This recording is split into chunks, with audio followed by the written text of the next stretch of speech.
Bonjour à tous, bonjour Vaping Vince ici pour ce qui va être la première vidéo de la saison 5. Pourquoi la saison 5? Tout simplement parce que je trouvais que la saison 4 avait fait son office et puis j'aime bien changer, donc nouveau générique et ainsi de suite.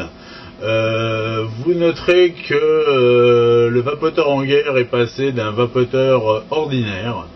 Voilà, c'est comme ça que je me définis à présent.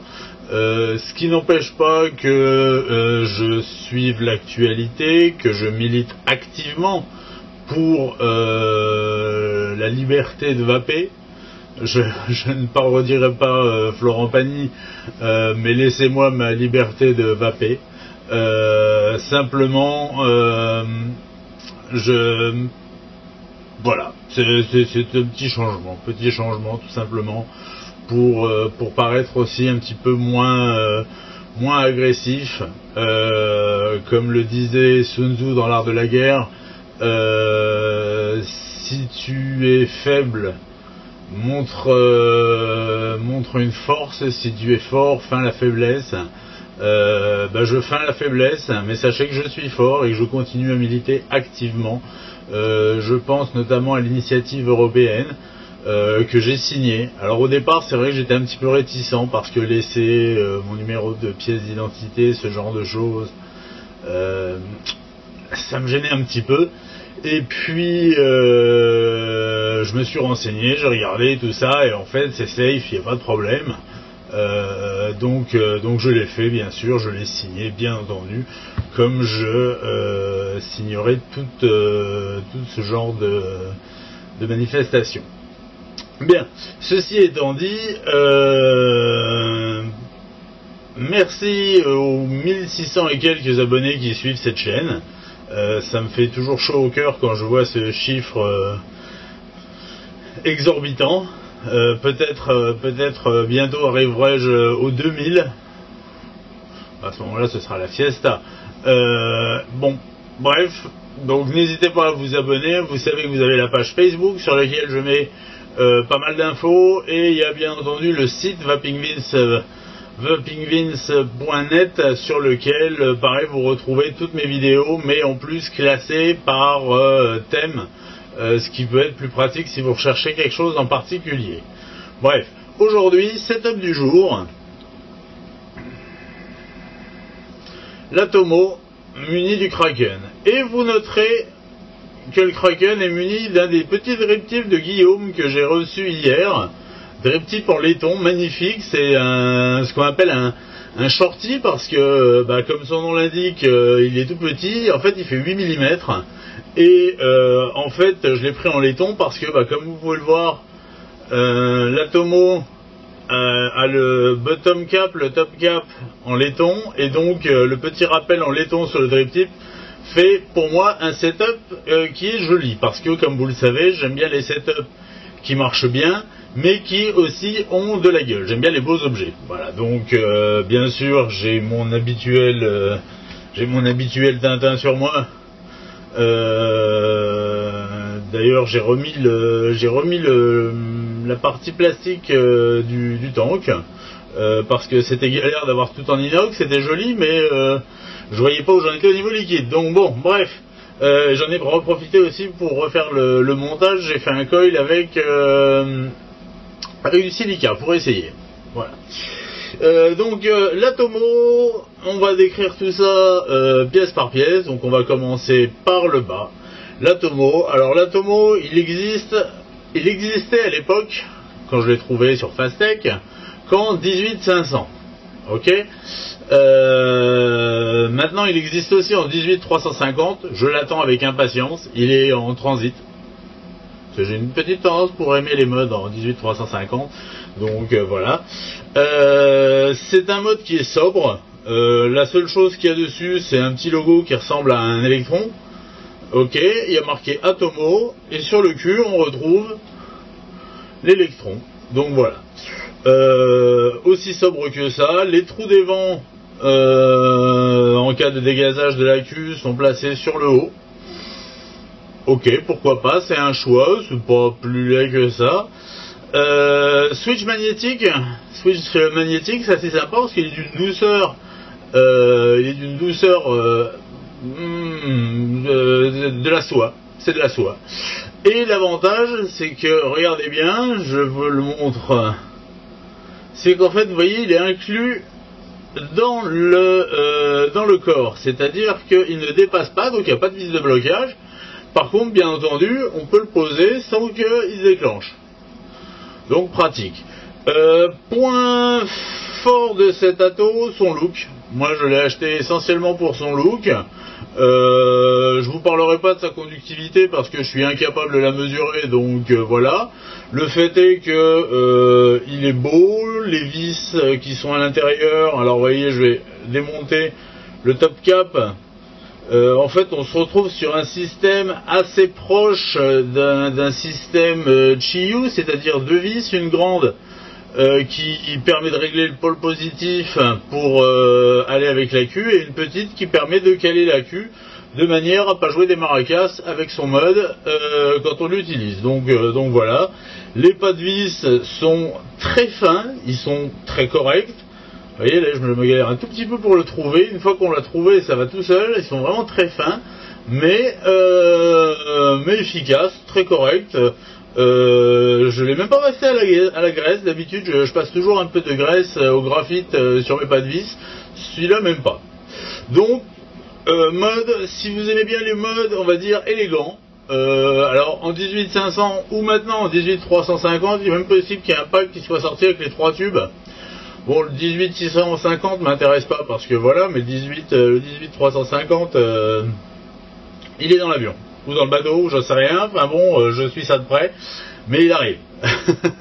Il arrive, je vous le montrerai, je vous le déballerai, je vous montrerai mon engin quand il arrivera. Mais voilà. Donc ces points faibles, j'en verrai qu'un, c'est que en fait il n'y a pas d'airflow. Il n'y a pas d'airflow pour les Atto qui en auraient besoin. Il n'y a pas de réglage d'airflow comme il peut y avoir par exemple sur une Nemesis ou sur une Chiyu où on a un passage d'airflow vers le centre. Là, il n'y a pas. Donc, c'est un mode qui serait réservé, on va dire, à des atomiseurs qui ont leur propre airflow. Donc, soit des Genesis, soit des Kefun, soit des Drippers, ce genre de choses, enfin bref, un petit peu tout. Point faible, sinon j'en vois pas d'autres. Franchement.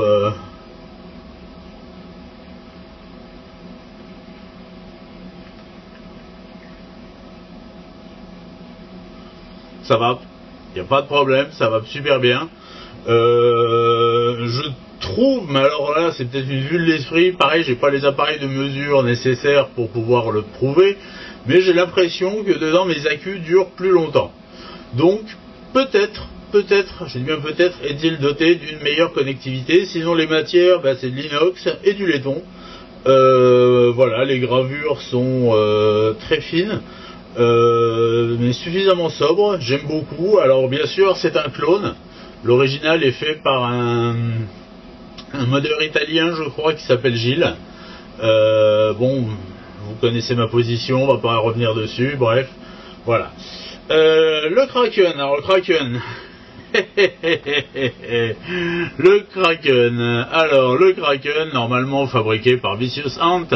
David de Nuke Vapes vous en a fait une vidéo de démonstration magnifique qui d'ailleurs m'a permis de coller le mien d'une manière sympathique. Ça bien sûr c'est le clone, évidemment, hein, comme toujours, change pas. Je l'ai reçu, je le monte, court-circuit. Ouais, je me dis chouette, j'ai foutu 9 € en l'air. Bon, 9 €. C'est pas bien grave, mais quand même ça m'a fait chier. Je me suis dit, bon Dieu, vu le nombre de pièces et que je suis en full méca, donc il n'y a pas d'électronique, il y a bien un moyen de le régler, le court-circuit. Alors j'ai cherché sur internet. Le problème c'est que comme il venait de sortir quand je l'ai eu, il y avait très peu d'informations, mais par contre j'avais quelques retours en effet où des gens sur des forums disaient quand je branche le mien j'ai un court-circuit. Oui, parce qu'il se trouve qu'en fait le pôle central touche le conduit. Donc en fait le pôle positif touche le pôle négatif, donc court-circuit. Donc voilà, donc une fois qu'on le sait, bah, c'est facile, on l'isole. Moi j'ai pris, dans un premier temps j'avais pris du scotch d'électricien. Là j'ai voulu faire plus classe et plus simple, j'ai pris de la gaine thermo-rétractable. Ça coûte rien en magasin de bricolage, un coup de briquet, ça se prend à la forme du truc, on le pousse, hop, c'est bon, c'est nickel, il marche. Deuxième point faible du Kraken. Alors je vais pour ça le démonter, sans justement mettre en œuvre ce point faible. Donc vous voyez, j'ai fait un double coil mèche en coton. Bon, il n'y a pas à dire, hein, ça va. Par contre, c'est vrai que moi je travaille avec des résistances assez hautes. Donc là je dois être sur un ohm 2 en fait, hein, à peu près. Je suis pas là pour faire du power vaping, vous savez ce que je pense du power vaping, je suis pas fan. Ceux qui aiment, c'est très bien. Moi le but du jeu c'est pas de ressembler à une locomotive, c'est d'avoir du goût. J'en ai parlé dans la vidéo, dans le vlog de la dernière fois. Enfin bref, peu importe, chacun sa manière de vaper. Mais le fait est que, c'est vrai qu'en double coil, donc 2 fois plus de vapeur, 2 fois plus de saveur, c'est sympa. Par contre, le côté moins sympa du truc, c'est que le tank, qui est en Pyrex, sympa, n'est tenu que par les 2 petits joints toriques qui sont là, qui une fois qu'ils sont humectés de liquide, glissent. C'est-à-dire qu'en fait le tank, j'aurais que ça à faire pour l'enlever. Ce qui fait que des fois quand on enlève le top cap, le tank vient avec. Voilà. C'est pas terrible. Bon, c'est pas non plus, une fois qu'on le sait on fait gaffe, mais voilà. Autre petit défaut et avantage, au niveau du réglage d'airflow, en fait vous avez 3 réglages possibles. Un réglage avec, comme le disait David, de Nuke Vapes, des 2 évents ouverts que l'on peut occulter légèrement de manière à doser l'ouverture de ces 2 évents, ou carrément fermer un évent et avoir un seul évent qui lui est réglable si on est en simple mèche. Bon, moi je suis en double mèche, je suis réglé à environ à peu près 2 tiers d'ouverture. Le problème c'est que normalement c'est censé se faire avec une facilité déconcertante. Moi, à chaque fois, je suis obligé d'y aller à la pince. Pourtant, j'ai graissé la pièce, j'ai graissé les joints, j'ai fait tout ce qu'il fallait, mais bon, voilà.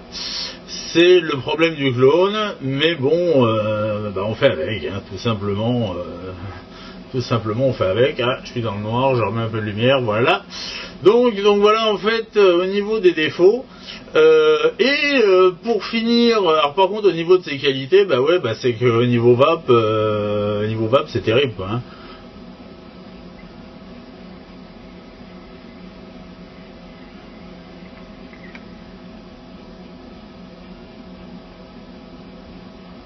Voilà. Et là je suis pas sur un liquide qui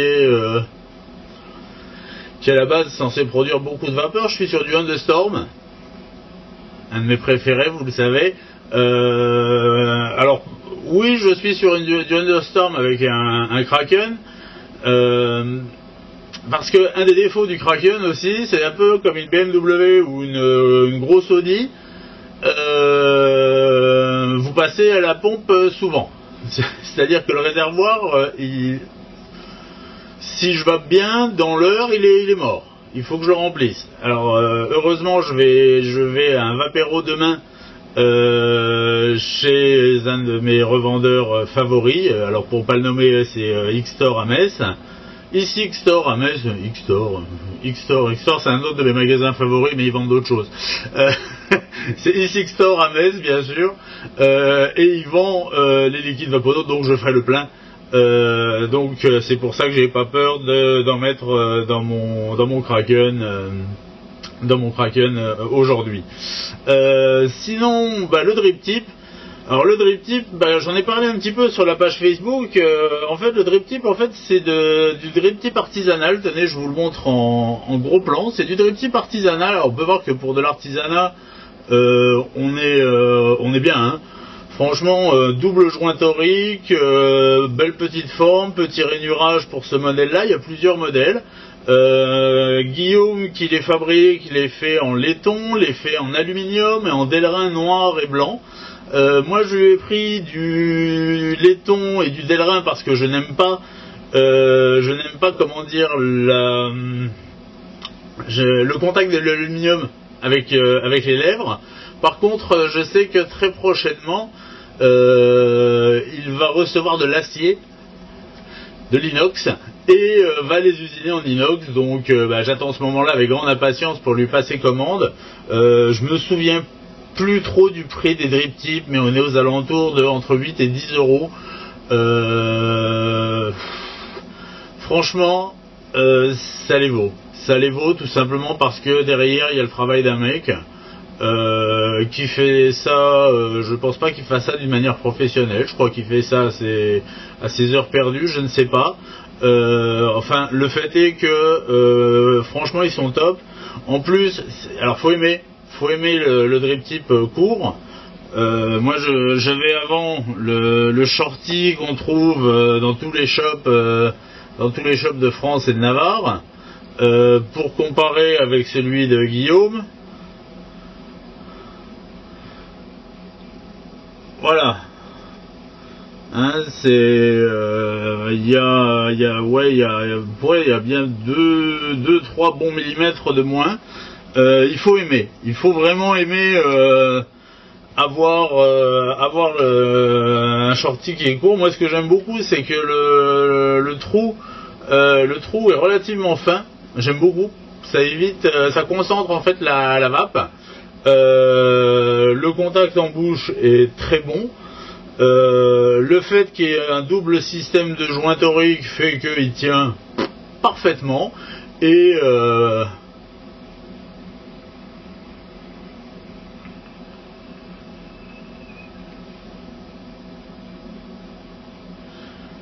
ça va pas mal, hein. En fait, le truc, par contre, c'est que faut être fan des shorties. Voilà, faut aimer.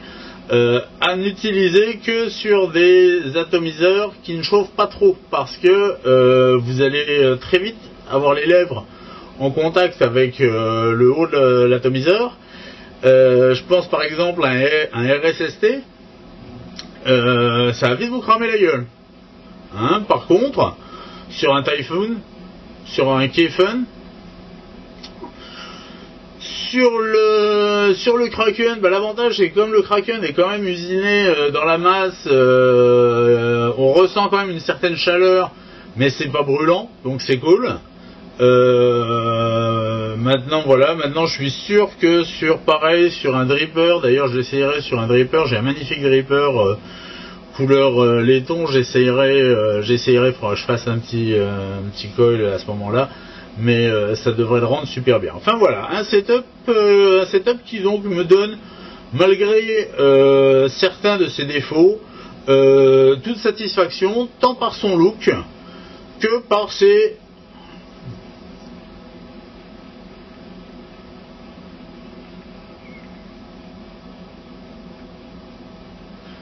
caractéristiques. Vous voyez, j'aime pas, souvent vous avez les reviewers, vous savez, ils vous balancent la vape en pleine gueule. Moi je suis pas fan, je le fais toujours par au-dessus, mais si vous voulez, je vais le faire là parce que on me dit oh mais y a pas de vapeur, comment tu vapes, c'est un atto, t'es censé balancer des nuages, machin et tout.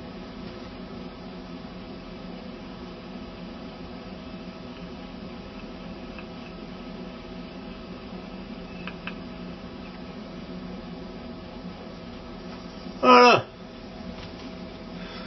Content? Voilà, enfin bref. Le fait est que le but du jeu, c'est pas de faire le plus de vapeur possible. Enfin, pour moi. C'est de goûter à la saveur de mon liquide. Et comme en plus là, c'est un de mes liquides... un de mes chouchous. Hein. D'ailleurs, je vais en profiter. Je vais vous donner mon top 3 en liquide français. Alors vous allez me dire, c'est pas trop dur. Il y en a pas tant que ça. Si, il y en a beaucoup, mais mine de rien. Mais en vrai, liquide français, mon top 3,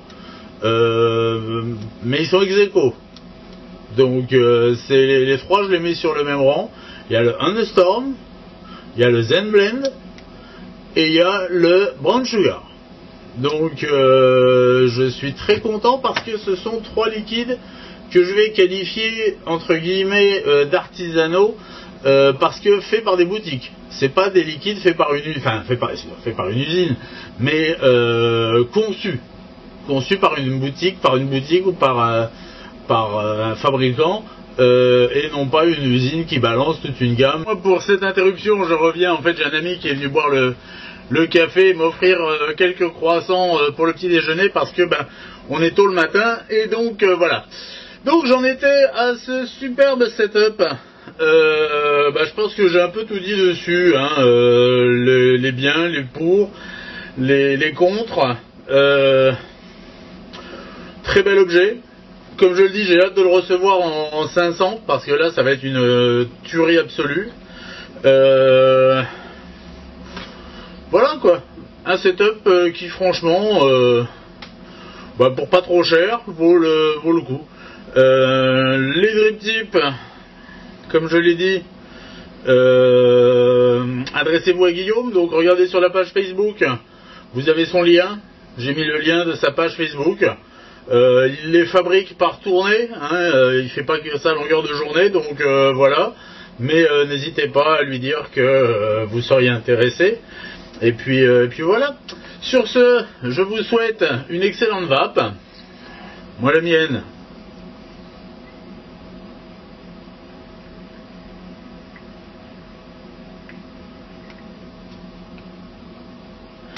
Va être excellente. Le Thunderstorm ne peut pas y résister. Comme toujours, bien sûr, vive la vape libre. On continue le combat. Allez, à plus. Salut les amis.